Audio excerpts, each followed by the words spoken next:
Good evening. Welcome to this month's Town Administrators Report. I'm David Watts Jr., and with me is our Town Administrator, Steve Mayo. Steve, welcome. Welcome. How are you, David? Thank you. Doing well. Thank you very much. Doing well. It's been cold the last few days. It's cold. It's near the end of the year. It should be cold. I'll take the cold over the snow. No snow on the horizon. We're in good shape. Keep it in ski country where it belongs. Absolutely, absolutely. But it also means that this is the last show of our 9th season. We'll be starting our 10th season next Great. January.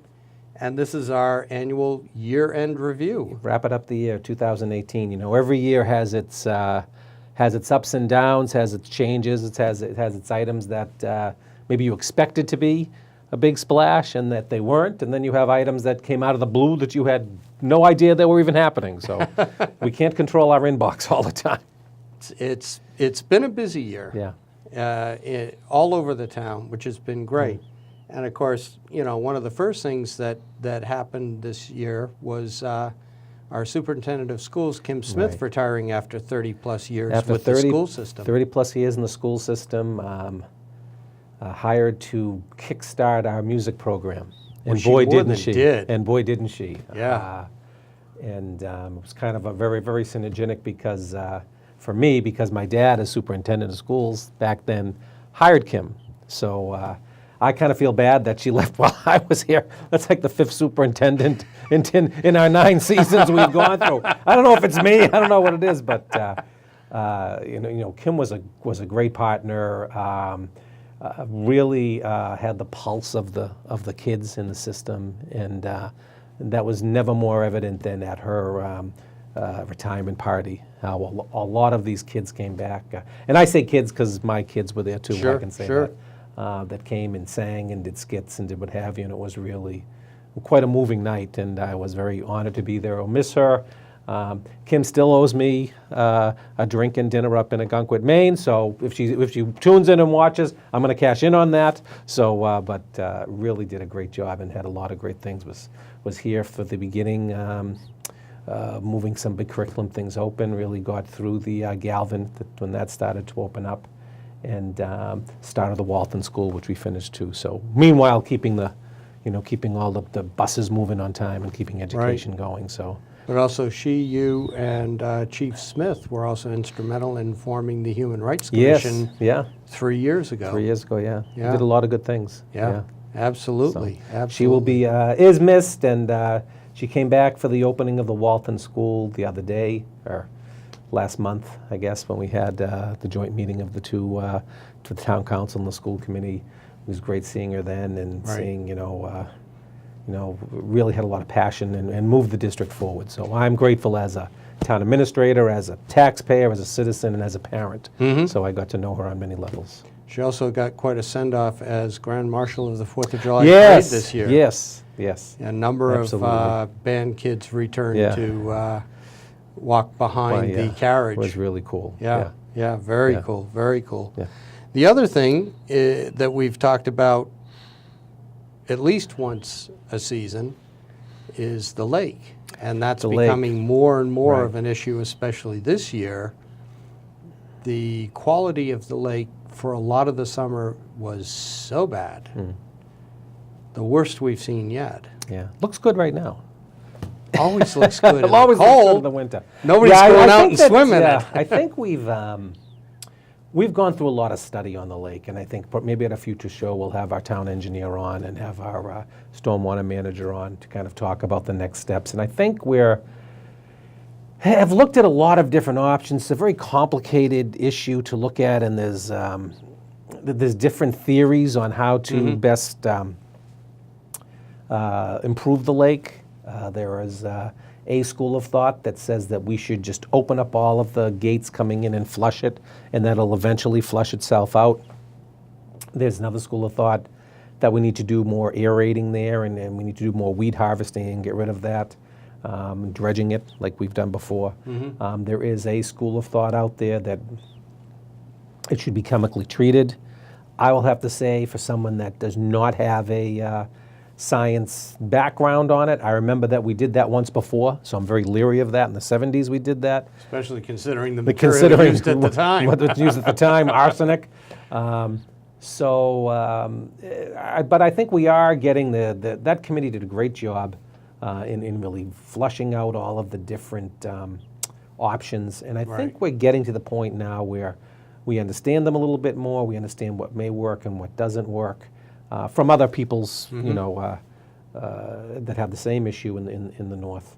And maybe we should be starting to work into an implementation phase, which I think will include more water movement of some sort of another, whether it's the solar bee type of thing, or whether it's flushing or combination. There'll be a lot of this going on. So I think that's a big expense. It's something that we need to think about and we need to plan for and look at that as we look at our other capital items. So that is something that is on the horizon, so to speak. And I know the town council has spoken on it because it is I call it our economic engine, because it does bring people here. It draws so many people from so many communities around Wakefield, whether to walk or to run or to enjoy the commons, to rent the kayaks and the canoes. And even at our most recent Wakefield 101, which is for the people at home, it's kind of it's the answer to the welcome wagon. We have twice a year.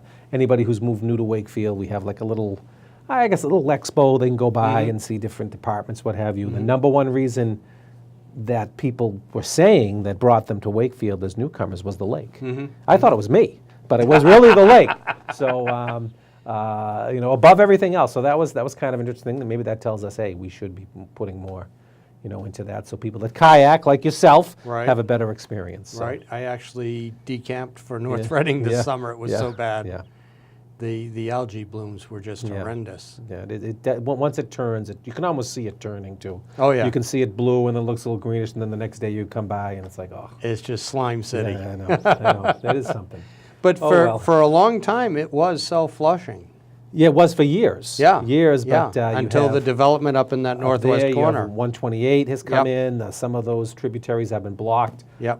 It's interesting that people that that serve on that committee really have a great sense of history of what's happened there, and have either shown me physically or taken pictures and shown me that if you open up this, if you open up that, if we do this. So it's actually kind of interesting. Right. when you go through it. So. Yeah. And for those who are too young to remember, like us, there was once, at the turn of the last century, an excursion steamboat on the lake. Yes, there was. That would go around and give rides. And that would agitate such. the water too, so that probably And that would help. That would probably help. Yep. One might say that the motorboats helped do that once upon a time, as dangerous as they were. Yeah. But the other big issue, which kind of came to the fore again a few days ago, is Wakefield High School. And not so much the high school as a school, but the high school as a physical plant. Right. The high school has been looked at. I think there's been 3 submissions now through the School Building Authority about how do we handle the high school complex. High school does need to be either rebuilt or renovated, or there does need to be some changes so it can meet not only fix some of the issues that we have with HVAC, roof. And the high school was built in 1960. Most of it was built in 1960. So it has been junior around. High, The old junior high. So it has been around a while. I think there's a lot of that. The HVAC system, you can't get parts for it anymore. We end up making our own. That's lasted a long time because of the work that's been done there. Windows are issues. We've been replacing some of them through the capital plan as we go. But there needs to be a bigger plan and a grander scheme. There's also the issue is that curriculum is changing. And how we as educators, or the school department as educators, delivers that curriculum. Spacing needs to be different. There's spatial needs that need to be different, whether it's smaller areas for individual learning and for teacher planning, whether there's group areas for some group projects. And a lot of the high school is blocked, into your old, you would think of it, set classrooms. Right. So part of it isn't. Part of it can open up, but those small spaces are hard to come by. So those need to be looked at and envisioned in how do we do it. So the way the process goes for the people at home is that and every school department does this in Massachusetts, is that it starts with a school committee, and it's signed off by either the city council or the town council, in our case, or select board in other towns. We'll sign off it as well, and there is a submission, it's called a statement of interest, that is submitted to the school building authority. And the reason why that's important is because depending on the demographics of your community, you will receive, some communities receive up to 90% reimbursement for their projects. Now, Wakefield isn't quite there demographically, but on the Galvin, we receive 54%. So that's a big amount of money. I mean, that's really cutting your costs in half. And you have to make the submission and have to go through a number of iterations before the state will actually say, yes, you're ready to go.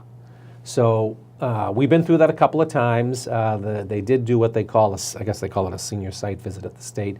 They come here, they talk to school department, they talk to members of the community, they talk to our state delegation, and then they actually go through the school and kind of go through, you know, from the boiler room to the field house to the roof, what have you, to look at the physical plant.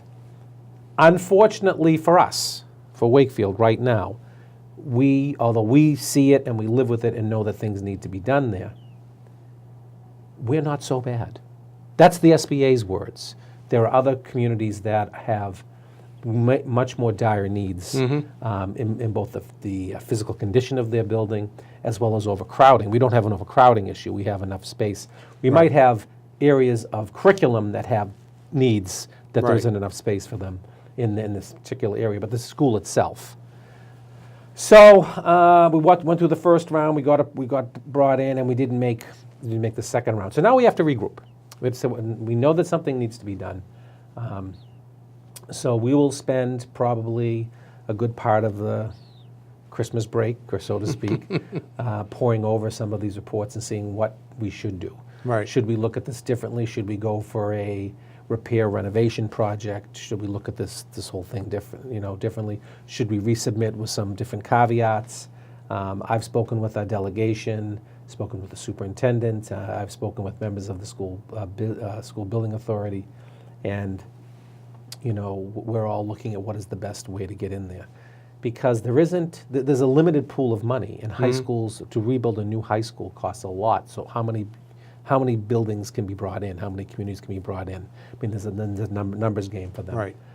So to me, that was all a very. It's always a very good process to go through. You hope that you get a better result. Right. So we're really gonna look at that. Get the town council involved, the school committee involved, and see where do we go from here, because so many people are coming. Well, you have classes coming from the Galvin, which is really a fabulous building for both community and for education, and then they're going to a high school that's at least tired. So at least it needs to be upgraded in that way. So not gonna lose. I never lose hope. I mean, Stoneham had to go through 6 times before they finally got to the next next step. Very happy for them, for our neighbors to the, I guess, the southwest, or maybe southeast. But I don't know. We always want Wakefield to be first. Well, but then to add insult to injury, Right. we were dropped another level towards Well, D accreditation. Well, that has been said to us by NEASC. Yeah. So you know what? A part of their analysis will be with NEASC is, okay, what have you done to improve the physical plant? What have you done to improve curriculum? What have you done to do all these things, all right? So we've done A, B, and C, including going to the SBA. Yeah. So if the SBA says, no, you're not bad enough to get in here, and NEASC says, well, no. So there is a little bit of a disparity there that we're going to have very to much figure so. our way through the minefield there and say, hey, we have made some great strides. Right. I think that kids are getting a good education, a very good, excellent education at Wakefield High. They're going to great schools. I mean, I see the kids getting accepted right now. And so I think that, for secondary education, colleges, so I think that we do need to look at that and fix that. And my philosophy is that you push back on a little bit thing like NEASC. Yeah. And say, hey, you know what? Let's look at the whole picture here. So we'll see. I never lose heart, and we'll go forward, and we'll work together to get the best thing for the town of Wakefield. The other good news for schools in general in Massachusetts, Wakefield included, is that the legislature, both houses, passed and the governor signed at the end of October a bill to reintroduce civics, social studies, and comprehensive U.S. history to the curriculum Yes. after being gone for 30 years. After being gone. And I think that it's great to have, I think maybe if people know how or are exposed to how government works, maybe when they're in the arena talking about it, there will be more, not only civics education, but more civility. Because I think part of the problem right now is that there's a lot of sniping at each other. And you know what? Right. Maybe you're on the same side. You just are hearing it or presenting it differently. Right. So I think we've been relatively lucky here in our community. I think we have a very respectful town meeting. It's not that way in open town meetings in other places. Right. I think there's a little bit of humor in our town meeting, and I think maybe I think that's a great testament to the moderator, and it does certainly kind of cut the edge a little bit. Sure. And I think there was a very good dynamic and a give and take between the town council, the finance committee, and the school committee. I think people sense that we're all working together and what have you. And I think that has helped, a little bit. Right.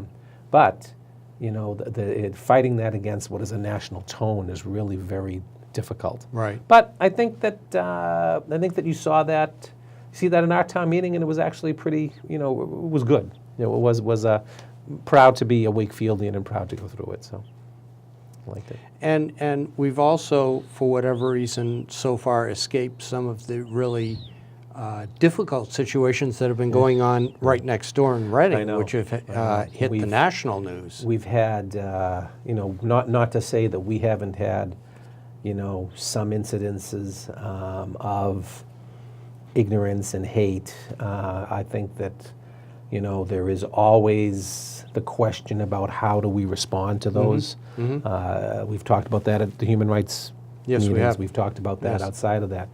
I think that at the end of the day, I think what is really great and special is that we are able to celebrate all of these different cultures and different beliefs and different values, and I think we're able to celebrate them together and move forward with that compassion. The group that did the menorah lighting on the Common said that that's one of the most well attended in the North Shore. It was a great evening to be there. A lot of fun. I thought that the response that we had at the temple in response to the tragedy in Pittsburgh, very well attended from people from all over the community. I had people stopping me in Shaw's and saying, thank you so much for coming. It was the least that we could do. Yeah. But I think that as President Lincoln said, I think Wakefield does show its better angels. So I'm very pleased about that. But we have a long way to go. We're not perfect, and we'll keep moving. And in this holiday season of, Christmas and Hanukkah and Kwanzaa, so I think it's really time to kind of think about how we're doing that and continue to come together. We've also had our share of tragedies this year. The most notable being in October, the loss of the Baptist Church. Yeah. That was I got a text from someone, and the text said, "The church is burning next to Town Hall." And I almost thought this was, what is this? It's a hoax. But then as I saw it was in one of our normal town groups that we have. Someone went flying down there. I think it was the first game of the World Series maybe, or was No, you were in it was a Tuesday night. So that would have been it was a school playoff committee meeting. No, it was a playoff game. School committee meeting as well, but there was a playoff game as well. So left that down there. I was on the front steps of the town hall for a lot of that evening, and it was so hot. Yeah. And the embers were flying, and first you have the tragedy that in one of our, a house of worship goes down, a landmark, something that's, an icon, part of our skyline. Sure. And then you say, well, geez, no one got hurt. There was no tragedy of life. The police and fire did a great job, DPW, of protecting the surrounding properties, including Town Hall being one of the neighbors. So you step back and you say, all right, much like everything else, we can go back and we can rebuild, but we didn't. We weren't going to a funeral, which was the main thing. And it also showed the strength of the mutual aid system. 24 communities, 100 firefighters, 1 million gallons of water. Yeah, more than $1 million, I think it ended up being. And, you know, they just did a phenomenal job. Right. And not phenomenal only job. mutual aid, but, you know, mutual companionship and calls the next day from my colleagues in the different communities. Is there anything else Sure. we can do? Sure. Do you need us to leave one of the trucks there for a while, you know, because there was that issues. And Sure. it really, you know, we're not in this alone. And we Right. have those relationships, and they're pretty valuable. Right. And pretty powerful. So, but it was a long, horrible evening. We're still living with that every day. You know, I see that every day out Right. when I'm going to the office. And there's been some good out of it. First Parish Congregational offered their chapel Yes. Yeah. to the parishioners on Sundays. Yeah. The Savings Bank has offered the old Hartshorn For the insurance building preschool. for the Tall Spire until Spire June. preschool. Yeah. Yeah, so the community has responded to the tragedy in very positive Yeah, ways. that is a good thing to Yeah. to hold on to. But The other thing in the time that we have left, we had three notable passings this year, and we'll start off with Phyllis Hull. Phyllis Hull, Everybody I hope will we have remember this. Phyllis. Yes. You know, Phyllis, you know, you think about this year and we lost, well, we'll talk about them. It's people, a lot of losses, but we really lost 3 giants Yeah, on the Wakefield landscape. And Yeah. Phyllis was a member of the Board of Selectmen. She really probably is most known for the World War II Memorial. I think Right. that's her legacy. right. And that was, she gave her heart and soul for that. But I think Phyllis's real legacy was, in my opinion, was standing up for what she would say was the common people, the little people that needed help. Sure. And she would fight for them, and Yep. she would call me and said, Steve, we've got to do something about this. And really sensitized me and the rest of the council to the selectmen at the time, now council, to those issues. And really was really a joy to work with. And I miss Phyllis. I will continue to miss her. And but really made a difference in a lot of people's lives. And I think that really is her legacy. People Sure. that didn't have a voice, she gave them a voice. The other one is Phil McCarty, who was Finance Committee for many, many Phil years. McCarty was Finance Committee. He was School Committee before that. Phil McCarty was talking about, and really set the tone for a lot of our future here. Phil McCarty was talking about capital plans and planning for that before anybody else could spell capital plan. And he would make sure that we were on the right and narrow. We were moving forward in these in these items, and he had such a great sense of where we needed to go and knew where we had come from. Yeah, And so he had that great sense of history, and he really wanted to move Wakefield forward. Wonderful family. I remember him saying to me the night in town meeting after we passed the Galvin. All right, overwhelmingly at town meeting, he came up and he said, Steve, I wish we had another project right now because the momentum is with us to do this right now. He was always thinking of the next thing and the next item for the community. So loved having him on Finance Committee. He wasn't easy. He questioned everything, of which course. was great. That was part of his which was part purpose of, his, of being there, yeah. But he really made sure, and as part of a core group, that we did and do move forward. Right. I'm so happy that he did get into the last period of his life into Brightview. Sure. He was very happy to get in there, and then he Sure. was very quickly the mayor of Brightview. Of course. Once he moved in there. Of course. So He really was on missed. the Troop 701 committee with my father Oh wow. when my Yeah. brothers and I and his Yeah. son were scouts Yeah. years and years Yeah. ago. Great job. And then the last one, which, you know, we both knew him for years, Bill Chetwin. You know, What again, a huge loss. another giant who just kept on. And the picture of Bill here is you know, doing what he wanted to do, working with the kids. This is and how you always educating saw them, Bill interacting with people, Yeah. whether it was on the Human Rights Commission or the Boys and Girls Club or through his church in Melrose. Bill was always there. You know, again, another was on the school committee. Yep, You know, for gave his years. time- for years, gave his time there. Moved on to the was really one of the founding people among the Human Rights Committee. Right. This is at International Night. At Last April, Last yeah. April. He was also very, very active in Mission of Deeds. Yep. And helping rights of immigrants. Yep. So he did a lot of these other things. I'm not going to say behind the scenes. They weren't behind the scenes, but he didn't trumpet them. He Right. just quietly went about his own way, and he Right. did them and moved forward. So, you think about, three very different people, Right. who passed away in 2018. All have left their imprint on Wakefield and Right. has made Wakefield a better place. So I will miss all three of them. Spoke to all three of them quite often, and it's I think the way that we honor them is we move on and Right. we keep doing what they would have liked Right. us to do. Of course, Phyllis, at the time she passed away, was gearing up for yet another campaign. She was. Phyllis was not to be denied. Yes. But at the same time, Bill was also one of the founding members of Civitas, which is a Right. Melrose Wakefield group Right. that is working towards getting more civility in Yeah. everyday life. Helping with the implementation of Yeah. really of what the governor did sign Right, recently. So yeah, right. yeah, So very, very much they will be missed. absolutely. So what do you have to look forward to right after the holidays? Right after the holidays. Well, we're already in the throes of budget season. I think that as we go forward, we mentioned the high school is going to be a big Yeah. issue.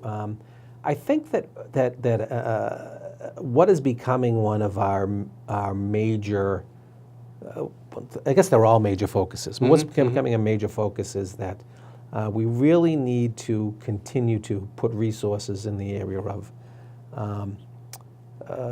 helping out with the homeless. That Yep. does seem to be creeping up a little bit. Mental health, helping people with mental health issues. Although and, we've and made substance huge addiction. strides. Huge strides, but Especially with the partnership with the Wakefield Police Department Yes, in the last yes. 8-9 yeah, years. and it is huge. And I think, but it is, the problem is not going away. Right. As huge as these strides are, we have to do more in that area. So I see that as one of our focuses as we go forward over the next number of years. Yep. And we're going to start. You're going to start to see more partnerships that we're going to have with some of the mental health providers, substance abuse providers, getting into the area of looking at having recovery coaches. It's not enough that, we get someone out, we get them into the into a program, Right. or which the town doesn't. But we Right. they get into some sort of program. How do we then monitor that and help them recover and can become more again contributing members of the society for their own lives, what have you? Because that that will really be a big help. So that's an issue. We have the public safety building, be a committee looking at that again. In order for us to do that work for our police, and fire and the police to give that Right. sort of mission specific assistance to the community, we need to have a space to do that Right. from. A workable so we've space. A workable space, because there needs to be a space for a family services officer and helping people that are victims of domestic violence where they feel safe and where they can meet with someone. So all of those things, that whole social awareness piece is a big piece right now, and we'll have to Right. fit that into our And priorities. these are all pieces that we will talk about and revisit in We the will. coming year. We will. But we have gone beyond our time at this point. That's good. But it's always good to have more to talk about than less. Absolutely. And for everyone out there, we wish you a very happy holiday, very safe holiday, Happy New Year. We'll see you for the beginning of our 10th season in 2019. Take care. Thank you. Happy New Year, everybody.